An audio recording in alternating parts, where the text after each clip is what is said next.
दीजिए अपने सपनों को नई उड़ान। क्रिस्टल फाइनेंस में अजीत माँ की जानी के साथ लोन सॉल्यूशंस जो कि आप ढूंढ रहे हैं। Business loan, mortgage loan, overdraft and cash credit facility, project loans, housing loans, instant approval, minimum interest rate और हैसल फ्री प्रोसेस के साथ आज ही इंक्वायरी के लिए हमें कॉल कीजिए 9011280000। क्रिस्टल फाइनेंस में अजीत माँ की जानी। टाउन दर्शन न्यूज, समाचार ही नहीं विचार भी। बाबा जी राजनीतिक नहीं है, कर्नाटक में बजरंगबली का विरोध हो रहा है, हम सब भक्त हैं, आप भी भक्त हैं, उसको लेकर क्या करें? हनुमान जी के विरोध या संतों का विरोध, भगवान का विरोध करने का अधिकार है। किसी भी भगवान कोई किसी भी पंथ के भगवान का विरोध करने का अधिकार ना तो इस पूरी दुनिया में है, ना हो सकता, ना भारत में किसी भी व्यक्ति को है। अपनी अपनी निजी आस्था है, अपनी निजी आस्था के आधार पर अपने अपने इष्ट के प्रति समर्पित रहना चाहिए। ये हमारा दुर्भाग्य है कि जो हनुमान जी का विरोध अगर कोई कर रहा, ये देश का और हमारा दुर्भाग्य है जो ऐसे लोग यहाँ हैं। आप हिंदुत्व की बात करते हैं बाबू जी, केरल एक फिल्म आई है केरला स्टोरी के जी, उसमें हिंदू लड़कियों को कैसे फंसाकर उन्हें IAS आते। देखिए, केरल स्टोरी के जो निर्माता है उन्होंने दावा भी किया है कि ये 3 लड़कियों की कहानी सत्य है। तो अगर ये यथार्थ पर फिल्म बनी, आई सपोर्ट, और हम यही कहेंगे कि सत्य का उजागर होना ही चाहिए। सच्चाई एक ना एक दिन निकल कर आती ही है। वर्तमान में प्रत्येक सनातनी हिंदू सत्य को प्रस्तुत कर रहा है और लव जिहाद के विषय पर हम आपसे यही प्रार्थना करेंगे, हमारी बहन बेटियों को अब जगना चाहिए।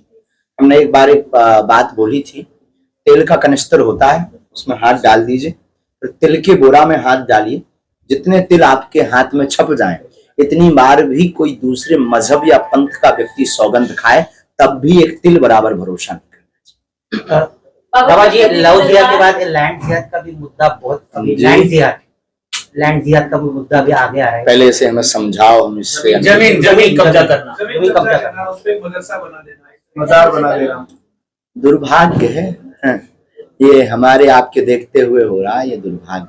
बाबा जी, आपका कथा वाचन का कार्यक्रम जो है, ये सब चलता रहता है। देखिए, ये सब राजनीतिक विषय बनाने की कोशिश की जाती है, लेकिन हम सबके, जो भी हमारे पास आएगा, हम सबका स्वागत करेंगे। ना तो हम किसी पार्टी के हैं, ना हम किसी की फिक्स एजेंडे के हैं। हमारे लिए सभी सम्मानीय हैं, ना हम कोई धांधली फैलाते हैं, ना हम कोई वैमनस्यता फैलाते हैं। हम केवल अपने पंथ, अपने धर्म, सनातनी हिंदुओं की एकता की बात करते हैं, और अपनी एकता की बात करना हमें लगता कि गुनाह नहीं है, और अपने इष्ट का प्रचार करना संविधान में भी है। अगर कोई विरोध कर रहा, हम भगवान से प्रार्थना करेंगे, भगवान सब पर कृपा करें। हमारे भी वो अपने हैं जो विरोध कर रहे हैं, जो हमारे साथ हैं वो भी अपने हैं, हमारा कोई भी विरोध। आपसे आपत्ति क्यों? लेकिन बाबा जी, ऐसे लोगों को क्यों आपत्ति आपसे? देखिए भगवान, ऐसे लोगों को इसलिए आपत्ति हो सकती है कि शायद वो किसी अन्य मिशन में लगे। विरोधाभासिक मिशन जब होता है और व्यक्ति का पूर्ण होता दिखाई नहीं देता है, तो प्रायः तो वो इस प्रकार की गतिविधियां करते हैं। कर्नाटक में जो चुनाव प्रचार हुआ, उसमें बजरंग दल को बैन करने की बात कांग्रेस ने की और उसे बीजेपी ने बजरंग बली से जोड़ने की पूरी कोशिश की। बजरंग बली का नाम इस तरह से चुनाव में खिंचता नहीं। और पहले के जमाने में व्यक्ति माध्यम होता था, ईश्वर का प्रचार होता था। आज के जमाने में ईश्वर माध्यम है, व्यक्ति का प्रचार होता है। और बजरंग बली के ऊपर बैन लगाना या बजरंग दल एक विचारधारा हो सकती है, विचारधारा में तरह तरह के लोग हो सकते हैं, लेकिन हनुमान जी के नाम पर बैन नहीं लगा सकते हैं आप हमारे राष्ट्र में। भगवान की इच्छा, हनुमान जी की इच्छा पर हम चलते हैं, बालाजी की जैसी इच्छा होगी वैसा होगा। हिंदू राष्ट्र पर जो बयान आप देते आए हैं, हिंदू राष्ट्र क्या जिस तरह की स्थिति बन रही है, घोषित होने वाला है। ये हमारा कोई नया बयान नहीं है या कोई नई तरकीब नहीं है, या कोई हमको फेमस होने के लिए हमने कोई फेम पकड़ रखा है। हमने तो महाराष्ट्र के ही वीर, महाराष्ट्र की ही धरोहर और समूचे भारतवर्ष की शान छत्रपति वीर शिवाजी महाराज का जो हिंदवी राज्य की स्थापना का संकल्प था, उस संकल्प को दोहराया है। उस संकल्प को हमने सिर्फ बताया है कि भारत के हिंदू अगर तुम भूल गए हो तो बस अब जग जाओ। जो पूर्व काल में, पूर्व समय में हिंदवी राज्य की स्थापना की बात हो रही थी, हमने उसे हिंदू राष्ट्र के साथ प्रस्तुत किया है। अब लोगों का काम है, हिंदुओं का काम है, हिंदुओं को अगर सुरक्षित रहना है, हिंदुओं को अगर संरक्षित रहना है, सनातन को और आगे तक बढ़ाना है, तो हिंदू राष्ट्र की घोषणा करवाएंगे, नहीं तो साधु तो अपना काम करता हुआ चला जाए। आपके इन्हीं भाषणों की और इन्हीं हिंदू राष्ट्र की बात करना या फिर धार्मिक बात करने को लेकर आपको नोटिस दी गई है, ऐसी बात आप न करें अमरनाथ में, जिसकी वजह से आप हमें कोई दिक्कत नहीं, नोटिस हमें स्वीकार है। हम प्रायः कभी ऐसी बात नहीं बोलते हैं जिससे वैमनस्यता फैले, लेकिन हमको बोलने का अधिकार जितना हमें संविधान ने दिया है, इस राष्ट्र में प्रत्येक व्यक्ति को है, जितना आपको बोलने का अधिकार है उतना तो हमें भी है ना। तो हम अपनी बात रख सकते हैं ना, मानना ना मानना बात। हाँ, हम किसी मजहब के खिलाफ बोले, हम किसी भगवान के खिलाफ बोले, हम किसी पुस्तक के खिलाफ बोले, हम किसी व्यक्ति के खिलाफ बोले पर्टिकुलर, तो बात अलग है। हिंदू राष्ट्र एक बहुत बड़ा विषय है और हमें नहीं लगता कि ये वैमनस्यता। हमारे हिंदू राष्ट्र में मुसलमानों को भागने की आवश्यकता नहीं, ईसाइयों को भागने की आवश्यकता नहीं, हमारे हिंदू राष्ट्र में किसी को भी राष्ट्र छोड़ने की आवश्यकता नहीं, हमारे हिंदू राष्ट्र में किसी को भी धर्म घर वापसी कराने की भी आवश्यकता नहीं। हमारे हिंदू राष्ट्र में सिर्फ जातिवाद की पाठ को दूर करना। तो हिंदू राष्ट्र की जरूरत क्या है? तो सारी चीजें पहले से हैं, किसी को भागने की अगर होती तो राम की यात्रा पर पत्थर नहीं लगते, अगर होती तो आपके महाराष्ट्र में ही पालघर के संतों के ऊपर पत्थर नहीं फेंकते, अगर होती तो हम राम की चर्चा करने वाले व्यक्ति को जगह जगह नोटिस नहीं मिलते, अगर यही बात होती तो हमारे खिलाफ FIR नहीं होती, अगर होती तो हम एक ऐसे धर्मगुरु हैं जिन्हें अपने ही राष्ट्र में कथा करने के लिए अनुमतियां प्राप्त नहीं होती। फिर आप ये कैसे कल्पना करेंगे कि ये हिंदू राष्ट्र है घोषित हो जाए तो हमें लगता है राम की ऊपर पत्थर नहीं फेंके। इस तरह हिंदू राष्ट्र के बाद जब हिंदू राष्ट्र की घोषणा होगी तो ये जो जातिवाद की बार बार रोटियां, जो बार बार बैकवर्ड और फॉरवर्ड के नाम पर भिड़ाया जाता है और पॉलिटिक्स की जाती है, हिंदू राष्ट्र के बाद ये सब समान हो जाएंगे, हम सब हिंदू हो जाएंगे। सबसे पहले हम हिंदू हैं, हिंदुत्ववाद की बात होगी और इसमें फिर ना कोई बैकवर्ड होगा ना कोई फॉरवर्ड होगा। हिंदू राष्ट्र के बाद में ये जो बार बार पंथ और मजहब की लड़ाई छिड़ जाती है ये नहीं होगी। आप अपने जिनको मानते हो आप मानिए, और ये राष्ट्र सनातन का राष्ट्र है। हिंदुस्तान ही हिंदू राष्ट्र नहीं होगा। हमारे हिंदू राष्ट्र के बाद तीसरी जो बदलाव बहुत प्यारी आएगी, वो तीसरा बदलाव इतना अद्भुत आएगा कि क्या कहना। तीसरा बदलाव ये आएगा कि जितनी भी अभी वर्तमान में जितने भी चुनाव होते हैं भगवान के नाम पर होते हैं, जब हिंदू राष्ट्र की घोषणा हो जाएगी, हिंदू राष्ट्र घोषित हो जाएगा, तो भगवानों के नाम पर चुनाव नहीं होगा, हिंदुओं के नाम पर, मुसलमानों के नाम पर चुनाव नहीं होगा, न हमको देश में लड़ाया। बाबा जी, ये सरकारी सुविधाएं नहीं मिलती, जब हिंदू राष्ट्र हो जाएगा तो क्या यहाँ हमारे में तो मिलेगी। हमारे में तो मानवता के पुजारी हैं, हम किसी पंथ या मजहब के विरोधी नहीं है। हमारे में तो मुसलमानों, आपको हम क्या बताएं, 500 से 600 परिवार मुसलमान हमारे डिवोटी हैं, हमसे जुड़े हैं, अब वो हमको मानते भी हैं। और कल ही कथा में एक यहाँ के जो सच्चे मुसलमान है वो कल कथा में आशीर्वाद लेकर गए।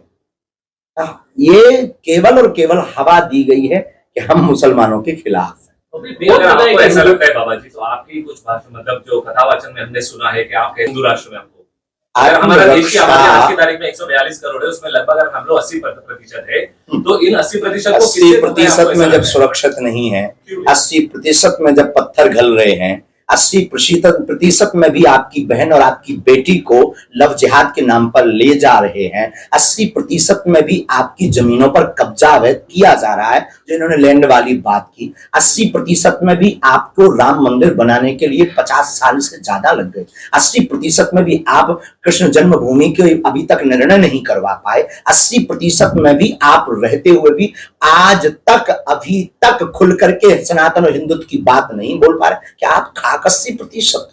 बाबा जी, इसीलिए आइडिया उससे हल होगा सर? बाबा जी उससे हल होगा, सुरक्षित तो रहेंगे इससे अपने अपने आप से। बाबा जी, महाराष्ट्र में एनसीपी के एक नेता है, विधायक है, हम किसी भी पॉलिटिक्स पर कभी बात नहीं आप उन्होंने ट्वीट डिलीट कर दिया, इस पर क्या कहेंगे? हम किसी भी पॉलिटिक्स या राजनेता पर अपनी प्रतिक्रिया भी नहीं, हमारा सिद्धांत। उन्होंने ट्वीट किया किया था जिसमें एक लड़की की तस्वीर आपके साथ थी, हालांकि बाद में उन्हें समझ में आया उन्होंने गलत ट्वीट किया, जिसके बाद उन्होंने डिलीट कर दिया। Thank you. बाबा जी, इससे पहले जब आप आए थे तो एक मुद्दा काफी चल रहा था, हमारी शादी की तस्वीर वायरल हो ज्यादा ही चर्चा हो रही है। सिद्धांत के बहुत पक्के आदमी। हाँ और जी, इससे पहले जो है अंधश्रद्धा को लेकर के और फैलाने को लेकर के एक मुहिम कुछ लोगों ने ये सब कहानियां सुन हो गई हैं। हाँ वो आप, लेकिन चलो नई कहानी बढ़ेंगे कुछ। सर आप बनाएंगे आमरस पिलाओ तब तक सबको। वैसे भी तो मुंबई के हाईकोर्ट का तो आपके पर भी करते ही नहीं है चमत्कार, तो हमारे इष्ट हनुमान जी करते हैं, उनको रोकेंगे आप? आप ना आज खा पी करके नहीं आए आप खुद को भी तो हनुमान का अवतार मानते हैं जी। किसने कहा? हमने कभी किसी क्लिप में बोला? मुजफ्फरनगर बिल्कुल नहीं बोला। ये मुजफ्फरनगर में आपके ऊपर जो केस दाखिल हुआ है उसमें कोई अभी केस नहीं हुआ है, उन्होंने केवल वो दिया। हमारी किसी भी क्लिप में हम हनुमान अवतार, I am only Dhirendra Krishna. हम एक साधारण मानव, जैसे तुम हो, तुम्हारी दो आंखें हैं, हमारी भी दो आंखें हैं, और पूछ तो हमारे हैं नहीं है। क्या हम आपको बता, हम कोई हनुमान अवतार नहीं है, हम साधारण धीरेन्द्र हैं, लेकिन सनातनी हिंदू हैं, वो हिंदू को जगाकर मानेंगे। आपने कहा हिंदू राष्ट्र जल्दी घोषित होने वाला है, उसका समय कुछ है? और समय जिस दिन हिंदू जग जाएंगे वही समय। कौन बनाएगा ये हिंदू राष्ट्र? एक एक हिंदू, 80 करोड़ जो बता रहे। जगने की परिभाषा क्या है? सब आप हिंदू जगह, सनातन जगह, तो उसकी अपने अधिकारों को मानना, अपने राष्ट्र में हिंदुत्व भाव को जगाना, हिंदू की पहचान करना और हिंदुत्व का भाव जगा करके सबको जागृत करके एकजुट होना, यही आने वाले समय में क्या जम्मू कश्मीर में भी जाकर के वहां पर? हाँ, अभी जो है हमारे जम्मू कश्मीर के पूर्व डिप्टी सीएम आए हैं, अभी भी आशीर्वाद लेकर नीचे ही बैठे हैं। तो उन्होंने कहा तो है कि गुरुजी आप जम्मू कश्मीर चलो, हमें तो भारत के कोने कोने में जाना है साहब, जहां तुम ले चलो, तुम कहीं और कहो तो चलें। बहुत सुंदर, बहुत सुंदर। हम लोग इसीलिए भी फैले हैं क्योंकि हम लोग अपनी सनातनीय संस्कृति के मूल से हट रहे हैं। ना तो रामचरितमानस का अनुभव है, अन्य मजहब में, हमारे धर्म में तो प्राय कम है, पर अन्य मजहब में उनकी मजहब की पढ़ाई अनिवार्य है। अपने सनातन धर्म में ये बहुत कम है। और मंदिरों के पुजारियों से भी हमारी प्रार्थना है, भारत के पुजारियों से, कि केवल पूजा करने से भगवान या आपको सुरक्षित नहीं रहना है। अब आपको प्रत्येक मंगलवार और शनिवार को धर्म की शिक्षा अपने मंदिरों में देनी चाहिए। प्रत्येक पुजारियों को, भारत के पुजारियों से हमारी प्रार्थना है कि प्रत्येक पुजारी धर्म की शिक्षा अपने मंदिरों से शनिवार और मंगलवार को छोटे छोटे बच्चों को दीजिए, तभी हमारा सनातन धर्म सुरक्षित रहेगा। 33 कोटि देवता, इसे कई लोग 33 करोड़ कह देते हैं। 33 करोड़ नहीं है, 33 कोटि है। कोटि मतलब 33 प्रकार के ऑफिस, 33 ऑफिस। और हमारा सनातन धर्म इसलिए व्यापक है, इसीलिए आदि है, इसीलिए बड़ा है, इसलिए महत्वपूर्ण है, क्योंकि सनातन धर्म एक ऐसा धर्म है जिसके पास विकल्प ही विकल्प है। आप राम जी को नहीं मानते, कृष्ण को मानिए।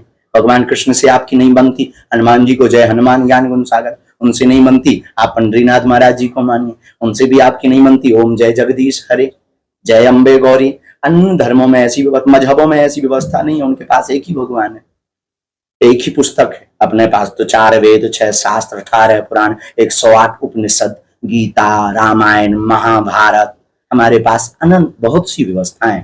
तो हमारे धर्म में ये जो वैमनस्यता फैलाई गई कि ये 33 करोड़ हैं, 33 कोटि देवता हैं, 33 प्रकार के देवता हैं, और 33 प्रकार के देवताओं का मतलब सेंट्रलाइजेशन परब्रह्म परमात्मा का है। उसके नीचे जैसे एक मंत्रिमंडल होता ना, वैसे मंत्रिमंडल व्यवस्था, जल की व्यवस्था वरुण देवता देखेंगे, हवा की व्यवस्था पवन देवता देखेंगे, वैसे ही ग्राम्य देवता, स्थान देवता, क्षेत्रीय देवता, ये कोटियां बनाई। सर अपने ये कारण रहा कि शिक्षा नहीं मिल पा रही बच्चों को, अब मंदिरों को ही गुरुकुल बनाना चाहिए, क्योंकि गुरुकुल पद्धति को वापस लाने में बहुत समय लगेगा। हिंदू राष्ट्र में इतना टाइम लग रहा, इतनी आफतें हैं कि जगह जगह मुसीबतें आ रही हैं। तो अब गुरुकुल की जगह हमको मंदिरों को ही गुरुकुलम बनाना पड़ेगा।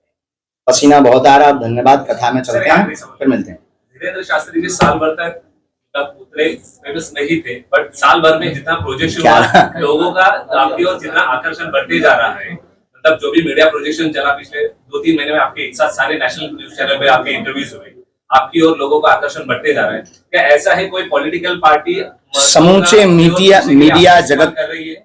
समूचे मीडिया जगत को बहुत बहुत साधुवाद और धन्यवाद। जिन्होंने सत्य दिखाने की सामर्थ्यता रखी और बागेश्वर पीठ के सत्य को उजागर करके आज अनेक लाखों हिंदुओं के विश्वास को जगाने के लिए एक बूस्ट का काम किया है। इसमें पूरा का पूरा श्रेय समूची मीडिया जगत को है। इसलिए हाथ जोड़कर भगवान से प्रार्थना है कि जितने भी मीडिया जगत के सत्य प्रकाशित करने वाले लोग हैं, ईश्वर करे उनकी सद्बुद्धि बनी रहे और उन पर भगवान बालाजी की दया बनी रहे। दूसरी बात, हमारी खुद की निजी पार्टी है, जिस पार्टी का नाम बजरंग बली है। उसका नारा है जो राम का नहीं वो किसी काम का नहीं, उसका निशान है मुग्दत, वोट फॉर यू।